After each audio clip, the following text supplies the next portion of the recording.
I've been saying my Rico prayers. I get down on my knees at night before I go to bed, and I say what I call the Rico prayer. And I pray to God that everybody I want on that Rico that makes it there. Let me show you a little demonstration. Dear God, I want to thank you for all of the prayers of mine you have answered, all of the guidance that you've given me. And Lord, I'm just coming to you now with a clear heart, and I'm asking that Sean Corey Carter be attached to this Rico. I am asking that his wife, Beyonce Giselle Knowles, Carter, whatever, be added to this Rico. Mary J. Blige as a procurer and cover-upper. Jennifer Lopez. Who else do I have in Rico? Yes, Periwinkle Jackson. And who else? Oh yes, Rick Ross. Rose. And Khaled. Who else? Yes, Clive Davis. And Ra's al Ghul. And Lord, if you see fit to grant my prayer, I promise you, I will continue to share your love and your message and all of the mercy that you have given. And thank you in Yeshua's name. I say Oh man. Okay. There you go. There you go. A smile on my face every night, like I'm asking for a brand new car for Christmas. Sure do. Because they belong there. They all belong there. I'm here to stand in solidarity with all of the survivors of Diddy and for the agenda for cruelty-free artistry to be something real. There's too much pain. There's been too many victims. There's too many survivors. Jaguar Wright could feel every camera lens tightening as she stepped past the metal detectors of the Daniel Patrick Moynihan courthouse. The marble atrium swallowed most sounds, yet her whisper carried, "Are you ready?"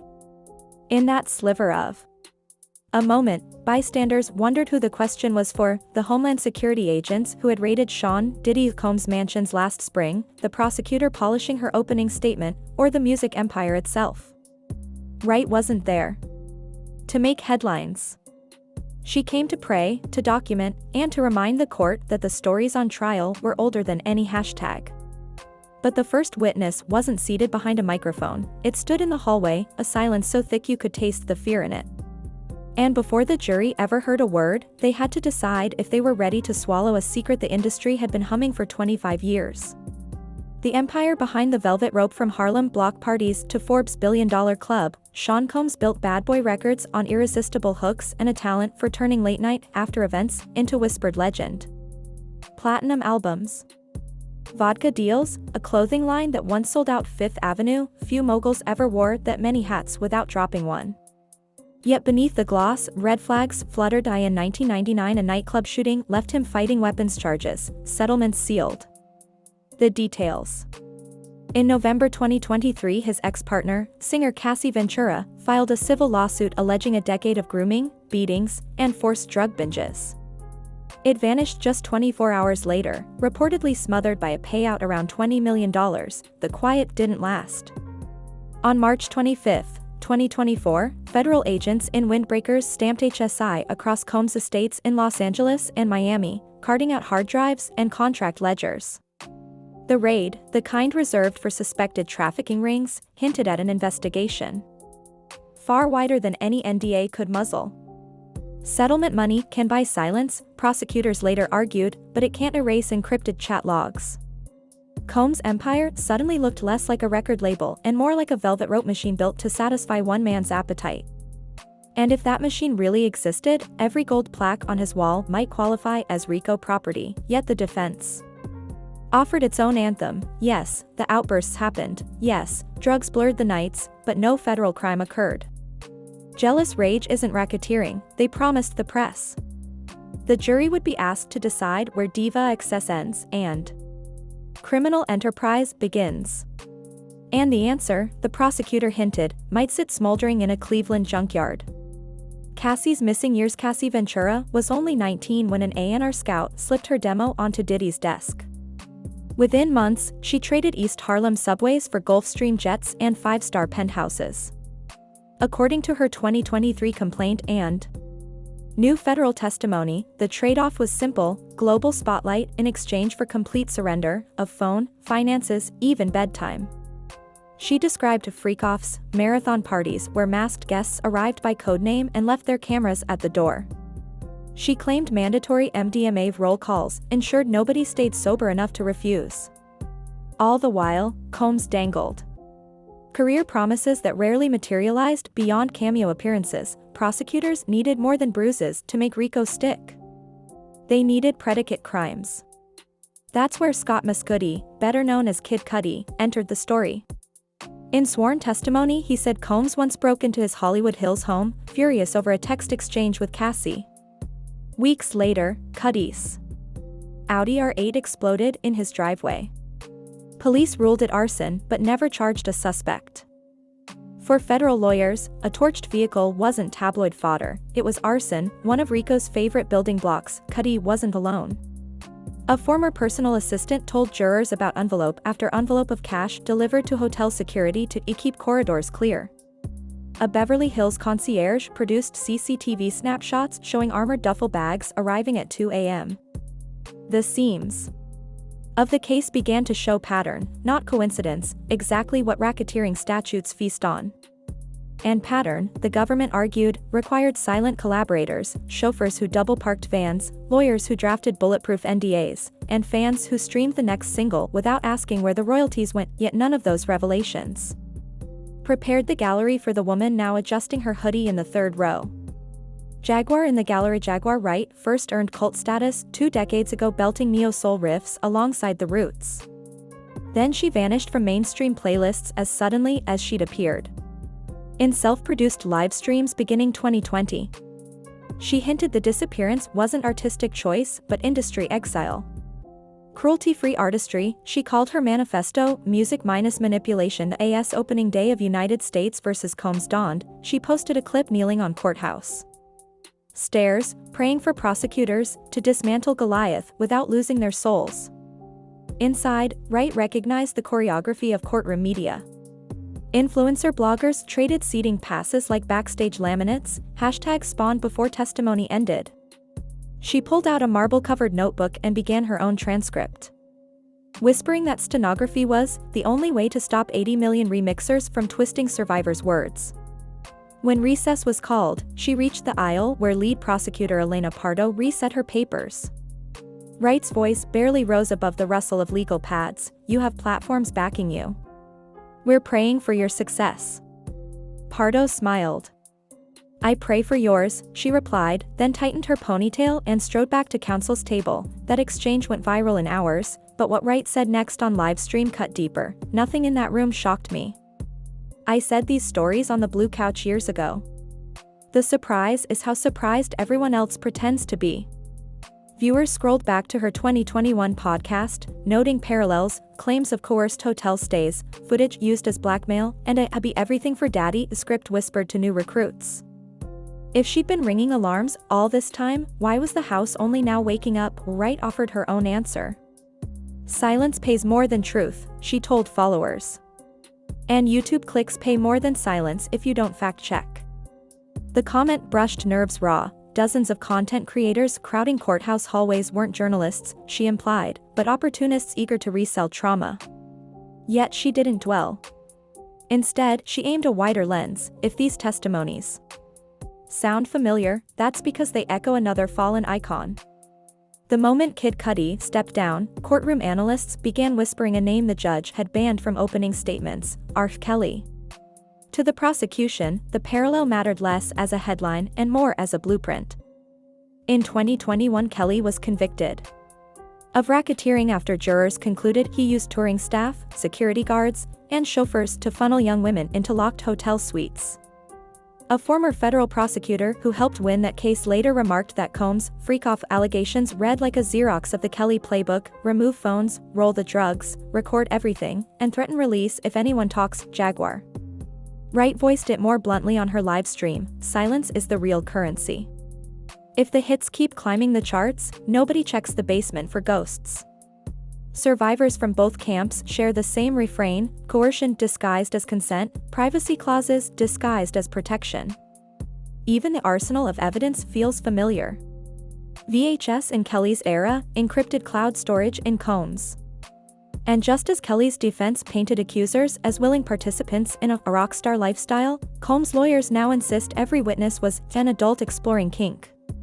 But jurors can see the Kelly conviction as a map: prove pattern, prove profit, and the promoter becomes a kingpin. Wright challenges fans to listen for the rhyme beneath the melody. When two stories sing different verses but hit the same hooks, she says, it's probably the same songwriter. The echo hangs over the gallery like feedback in an arena, distant at first, then impossible to tune out. Building the government's RICO machine. Week 6 of United States vs. Combs opened with a Homeland Security agent clicking through crime scene slides, AR-15 lowers with filed-off serial numbers, suitcases of designer lingerie, and 25 bottles of baby oil lined like uniformed soldiers on a glass shelf. The agent described ramming a Star Island security gate with an armored vehicle before seizing bags later found dusted with cocaine, ketamine, and MDMA. Defense counsel objected: salacious overkill, but the jury took notes anyway. Next came the digital breadcrumbs. Forensic analysts traced 12 prepaid burner phones moving in tandem with Combs' travel itinerary.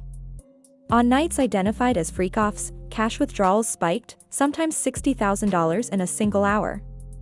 One phone pinged within 2 blocks of Kid Cudi's driveway the night his Audi R8 went up in flames. Photos of the charred frame appeared on twin courtroom monitors. Cudi's testimony that Combs had first broken into his home to threaten him supplied motive. The fire supplied predicate: arson. 2 such predicates constitute a RICO pattern, and prosecutors have logged 9: arson, obstruction, bribery, witness tampering, and more. Legal analysts love statistics, and one hovers like a storm cloud: only a tiny fraction of federal defendants ever reach trial, and the vast majority who do are convicted. When RICO is the lead charge, that percentage climbs higher because pattern is often simpler to prove than a single violent act. That math isn't lost on Combs' team. They leaned into mitigation: drug addiction, jealous rage, chaotic consensual kink. But each witness dripped context, pooling into a moat the defense must now leap in closing. As Jaguar Wright scribbled in her notebook, the courtroom's mood shifted from whodunit to how deep does it go. Collateral damage and stereo while headlines circle Combs, a quieter tragedy plays on repeat, careers frozen mid-chorus. Ryan Leslie, the Harvard-educated producer who discovered Cassie and once seemed destined for the Grammy main stage, hasn't charted a Hot 100 single in over a decade. A resurfaced interview shows him dancing around the question of industry retaliation, flashing a half smile before pivoting to startup talk. TikTok sleuths edited that clip next to Cassie's testimony about men suddenly disappearing after showing interest in her. The mashup went viral overnight. Kid Cudi knows the price, too. He told jurors he spent a year afraid to tour, convinced the next anonymous text would detonate something bigger than a sports car. His 2012 album underperformed, critics chalked it up to a creative drift, but fans now reread lyrics for buried fear. Even pop titan Britney Spears makes a cameo of absence. Prosecutors introduced an email where Combs boasted he could book Spears for a 4-day hotel retreat. Her longtime manager replied with a single raised eyebrow emoji. And the booking never happened. The message lingered in evidence not for what occurred, but for what didn't. Someone said no, and the world kept spinning. Then there are the deaths that hover like unsolved chords. Kim Porter, Combs' former partner and mother of 3 of his children, died in 2018 of lobar pneumonia. Conspiracy chatter claims an early coroner's draft mentioned toxins before the final report listed natural causes. Heavy D collapsed from a sudden heart attack while preparing a memoir. Andre Harrell died the same way while revising notes for his own book. R&B veteran Al B. Sure spent 2 months in a coma and later hinted at a bounty on his head. Proof? None. That would satisfy evidence rules, but in the court of public suspicion, patterns compose their own soundtrack. To Jaguar Wright, the collateral damage is the point. The artist pays the tab whether they party or not, she tells followers. Blackballing is just a credit card swipe you never authorized. The question now is whether a guilty verdict can refund that debt, or whether new gatekeepers will simply inherit the ledger. The cost of speaking truth. Jaguar Wright keeps receipts of a different kind, unpaid royalties. She signed to Bad Boy South in 2005 for a reported $1 million deal split into 2 tranches. Tax records show she netted barely $300,000 after the IRS. Hurricane Katrina wiped that out when she wired most of it home to New Orleans. When she asked Combs for the second payment, she says he ghosted her. Those numbers never surfaced in the indictment. They're civil, not criminal, but they color the risk she now shoulders. Since going public, Wright has documented doxing attempts, a hacked email account, and 2 incidents where strangers tailed her car. She travels with a retired Marine turned bodyguard and shares hotel locations only after checkout. Why persist? Silence made me sick. Truth is chemo. Yet. Wright resists martyr status. She prays for her opponents' families, laughs mid-rant, invites critics onto her stream for debate. The goal, she says, isn't to topple one mogul but to normalize cruelty-free contracts, no NDAs that muzzle assault claims, profit splits transparent at the accounting line, mental health riders as routine as catering. Whether the idea scales or stalls will depend less on juries and more on fans, because every time a playlist loops, it prints money for someone. The newsroom with no cameras. The judge's ban on courtroom video created a power vacuum, and every influencer with a GoPro rushed to fill it. Traditional outlets rotated seasoned legal correspondents through the press pen, but online the algorithm crowned new royalty. One true crime podcaster posted mock-ups of Diddy's gaunt face, softened at the defense's request, and racked up millions of views in 48 hours. Reddit snark threads roasted the idea that a mukbang star now qualified as credentialed. Media. Outside, a row of ring lights glittered brighter than the marble columns. Even the cameo cast went viral.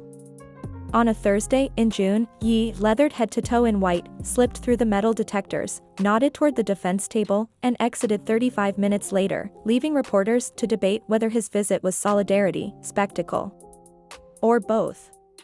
The clip hit Twitter within minutes, obscuring that the same session featured an agent describing unregistered rifles seized in Los Angeles. For viewers scrolling on their lunch break, the day's headline became Ye's outfit, not the armory cataloged under oath. Jaguar Wright clocked every phone lens in the corridor. They want thumbnails, not truth, she murmured on livestream during recess, panning her camera across the influencer scrum. That's why I keep my own notes. Court transcripts don't come with clickbait titles. The feed cut before. Bailiffs could complain, but her point outlived the signal. In a courtroom with no cameras, the loudest storyteller wins, unless the stenographer keeps receipts. Algorithmic echo chamber information doesn't just travel anymore, it replicates, mutates, and returns wearing a new logo.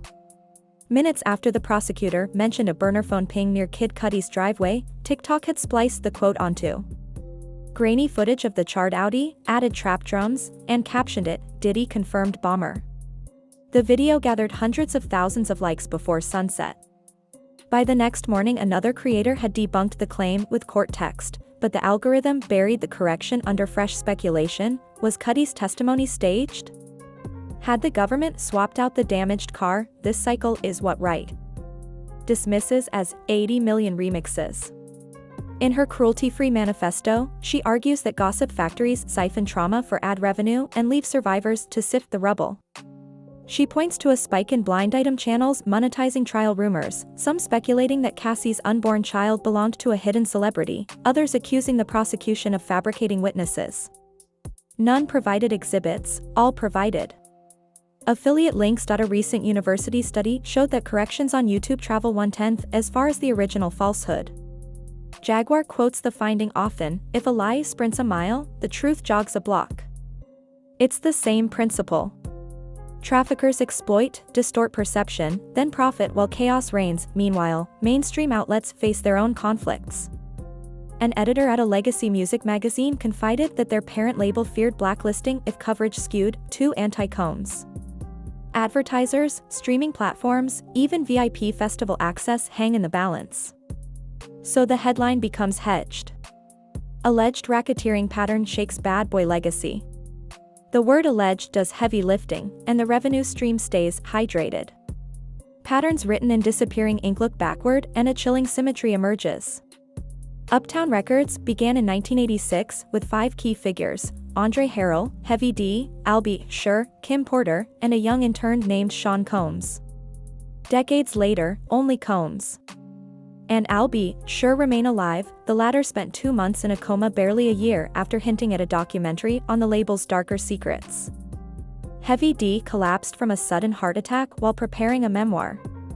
Harrell died the same way, while revising notes for his own book. Porter's 2018 death, officially pneumonia, continues to fuel rumors of a suppressed coroner's draft citing toxins. Correlation is not proof, but every vanished narrator leaves a hole shaped like the truth they might have told. Prosecutors cannot introduce speculation. RICO demands provable acts. Yet jurors are human.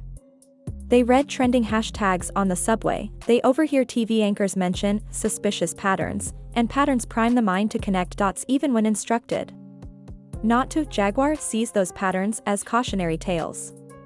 When writers of history die before they publish, you should ask whose script survived, she tells her followers.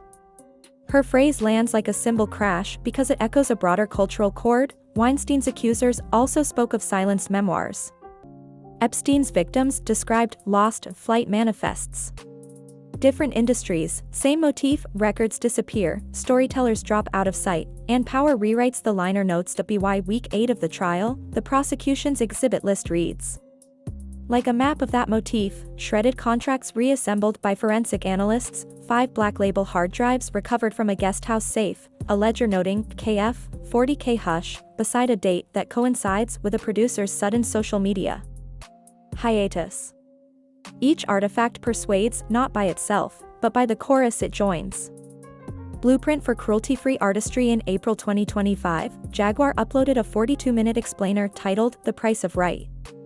The pitch is both moral and mechanical. Transparency: writers, any label agreement over $25,000 must publish quarterly royalty statements to a blockchain ledger visible to artists and auditors in real time. No silence NDAs. Contracts may protect trade secrets but cannot gag disclosures of abuse or illegal activity. Mental health escrow: 2% of tour gross deposited into an independent fund for therapy, legal advice, and medical support. Accessible by artists without management approval. Third-party chaperones for performers under 25 on multi-city runs. At least one guardian chosen by the artist travels on the label's dime. Exit clause: evidence of coercion, assault, or trafficking voids the deal and releases masters to the artist. Skeptics call it utopian, but Wright notes that Hollywood's intimacy coordinators and #MeToo disclosure clauses were utopian until lawsuits made them cheaper than settlements. She points out that cruelty-free certifications already moved billions in the beauty industry. Music fans could wield the same leverage. The manifesto reached nearly 2 million views in its first week, amplified by creators who distilled the writers into swipeable carousels. Even a major streaming services ethics team reposted a segment on LinkedIn. That doesn't guarantee adoption, but it proves appetite. As Wright quips, if cruelty-free lipstick sells, cruelty-free lyrics should too. Epilogue: the verdict isn't the end. By autumn, jurors will seat themselves in a windowless room and weigh 53 counts, each one chained to the others like notes in a melody. They might convict on all, some, or none. Combs could spend life in a cell or stride onto a festival stage proclaiming vindication. But the gavel will settle only his case. The industry's reckoning belongs to everyone who taps play. Jaguar Wright closes her latest diary stream with a question she first uttered beneath courthouse chandeliers: "Are you ready?" Coming from her, the words aren't theatrical, they're logistical. Ready to check the provenance of every backstage pass?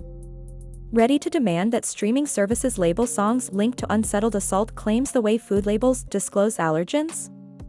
Ready to believe patterns before body counts confirm them. She Pauses, allows the live stream chat to fill with emoji hearts, then smiles like a singer hitting her final note, because silence wrote too many platinum records. Let's see what Truth can do on the charts. Fade on a city skyline, humming with distant traffic, somewhere a studio light still glowing, waiting for its next session, waiting, perhaps, for a different kind of song.